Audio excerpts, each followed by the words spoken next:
There's a strange quiet that settles over certain people in December. Not the quiet of loneliness, not the chill of being left out, but a kind of calm that feels almost out of place next to the glittering noise of the season.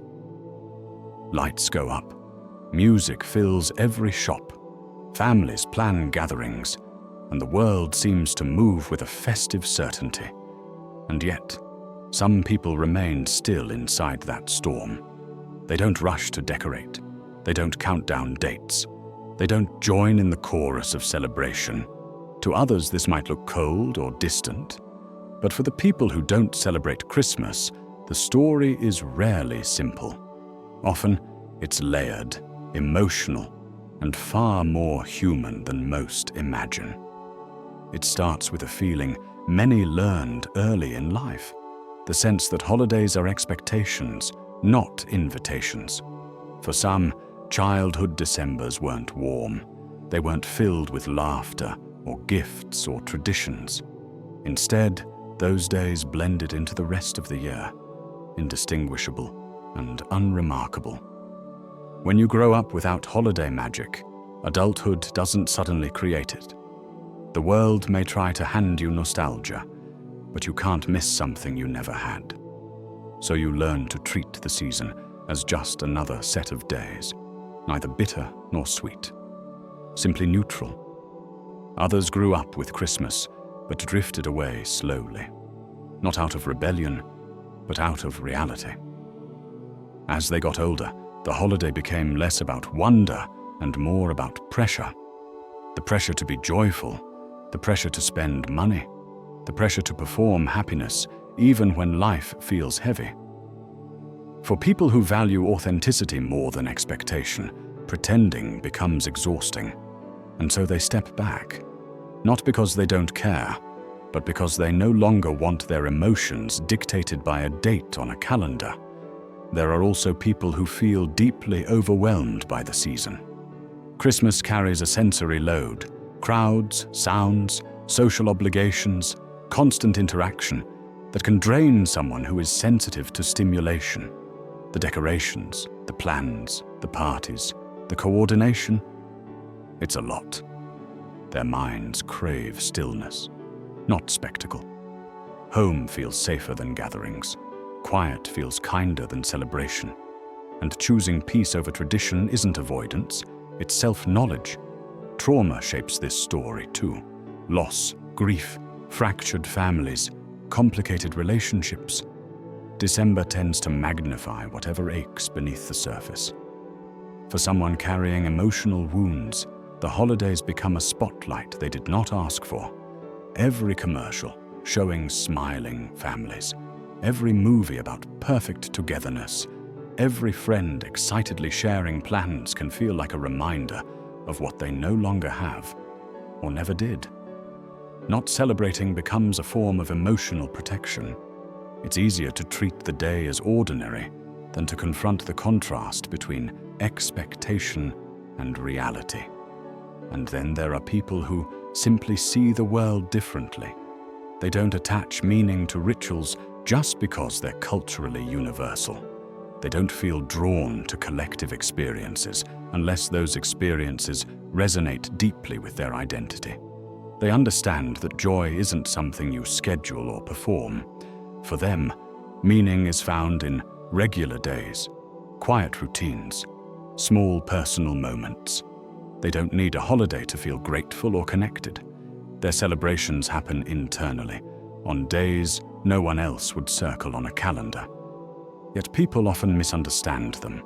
Society loves a narrative of togetherness, especially during Christmas. And anyone who steps outside that rhythm gets labeled antisocial, bitter, negative, lonely.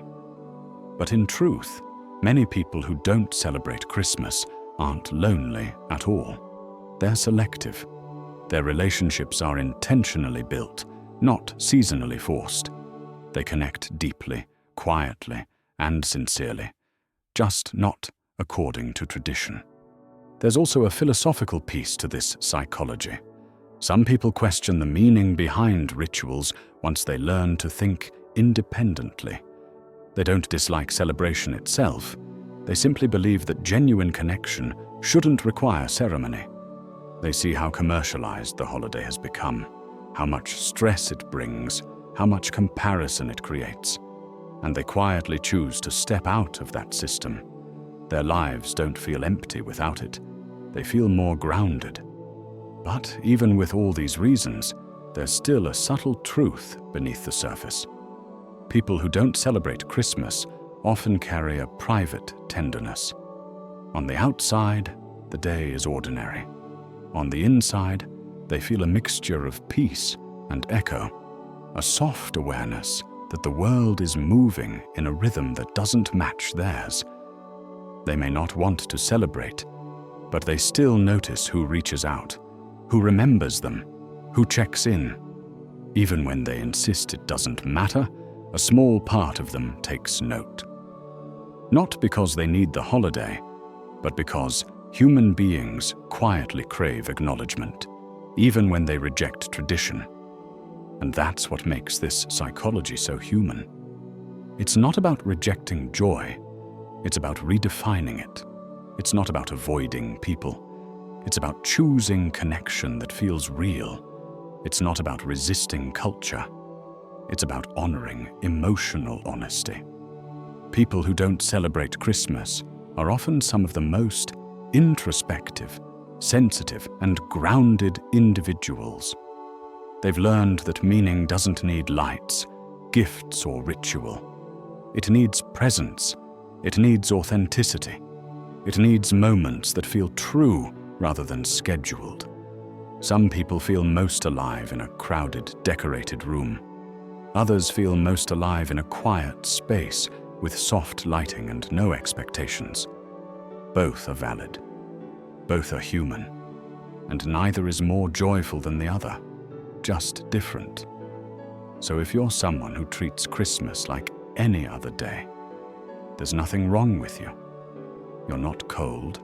You're not missing something essential. You're simply living in a way that honors your emotional reality. And that's a kind of wisdom most people don't learn until much later in life.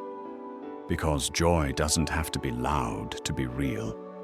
Magic doesn't require tradition, and meaning doesn't need a holiday. Sometimes the most honest thing you can do is step away from a celebration that doesn't resonate and create a quieter one within yourself. A celebration of peace, of presence, of surviving another year. A celebration no one else can see, but one that matters deeply. And if someone reaches out to you on that day, let them. Not because the day is special, but because you are.